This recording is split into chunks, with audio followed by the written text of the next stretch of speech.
धोंडपाडा गावात मातांच्या सहकार्याने वाचनालयाचे उद्घाटन।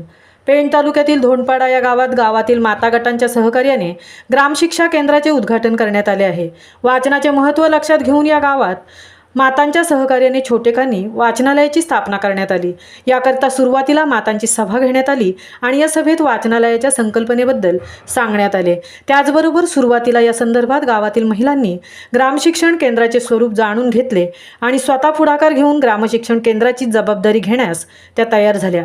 शनिवार दिनांक 10 जुलै 2024 रोजी ग्रामशिक्षा केंद्राचे उद्घाटन करण्यात आले। सुरुवातीला आलेल्या सर्व मान्यवरांचे स्वागत करण्यात आले आणि त्यानंतर प्रथम शिक्षण संस्थेच्या पेण हमारा गाव या उपक्रमाच्या टीम लीडर रणिता ठाकूर यांनी उपस्थितांना ग्रामशिक्षक केंद्राचे महत्त्व सांगितले। मुलांची वाचनाची आवड निर्माण करण्यासाठी या वाचनालयाचा उपयोग चांगल्या प्रकारे होईल असे सांगण्यात आले। त्याचबरोबर शाळेतील शिक्षकांनीही वाचनाचे महत्त्व मुलांना आणि आलेल्या माता पालक वर्गांना पटवून दिले आणि या वाचनालयाचा उपयोग आपण आपल्या मुलांना तसेच तुम्हालाही चांगल्या प्रकारे होईल याबद्दल मार्गदर्शन केले।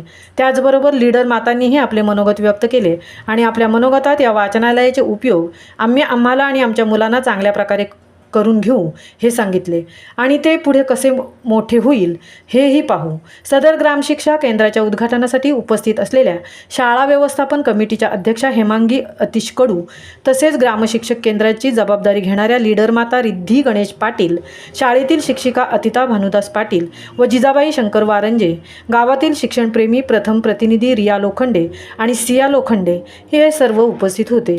सदर कार्यक्रमाची सांगता पढो भारत बडो भारत ही घोषणा देत करण्यात आली। महामुंबईसह जगदीश भोईर, पेण।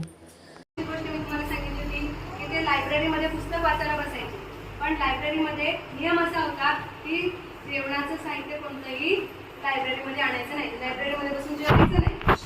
मग आंबेडकरांनी काय केलं तर दिवसभर उपाशी राहण्याचा निर्णय घेतला, कारण का त्यांना फक्त ती लायब्ररी दिवसभरच असायची पुढे। मग दिवसभर अभ्यासच करायचा, दिवसभर वाचनच करायचं आणि मग रात्री घरी जाऊन जे काय असेल ते जेवायचं। पण ते पण लहानच होते तुमच्यासारखे, ते काही खूप मोठे नव्हते।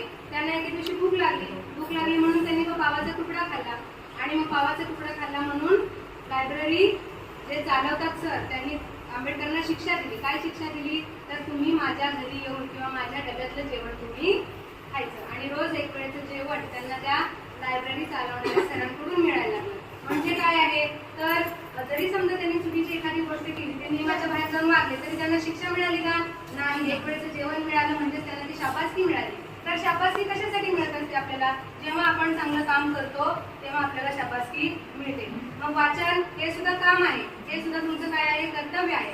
तर तुम्ही प्रत्येक दिवशी कमीत कमी एक दिवशी आपण 5 पानांचं तरी वाचन केलं पाहिजे।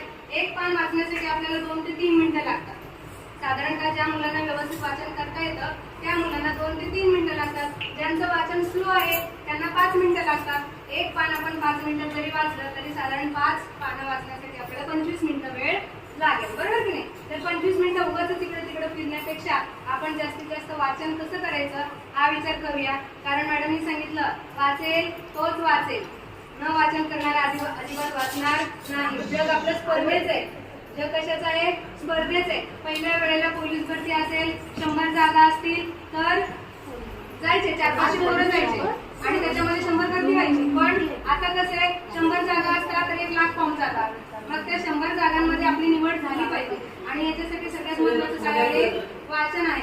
वाचन केल्याशिवाय आपल्याला ज्ञान मिळत नाही। पुस्तक हे ज्ञानाचे भांडार आहे, पुस्तक हे काय आहे, ज्ञानाचे भांडार आहे। जिथे पुस्तकांचा साठा तिथे ज्ञानाचा नाही तोटा। आपल्याकडे जर ज्ञान नसेल तर आपल्याला कधीही उभं राहून बोलता येत नाही। जर आपल्याला बोलायचं असेल, समाजासमोर आपली इमेज निर्माण करायची असेल, समाजामध्ये मी आयडियल आहे बाबा हे जर तुम्हाला दाखवायचं असेल तर तुम्हाला काय करावं लागेल, वाचनच करावं लागेल, दुसरं काही करून चालणार नाही। आपण ज्ञान सगळ्यात जास्त कोणाकडून मिळवू शकतो तर पुस्तकामधून मिळवू शकतो। ग्रंथ हेच आपले गुरु।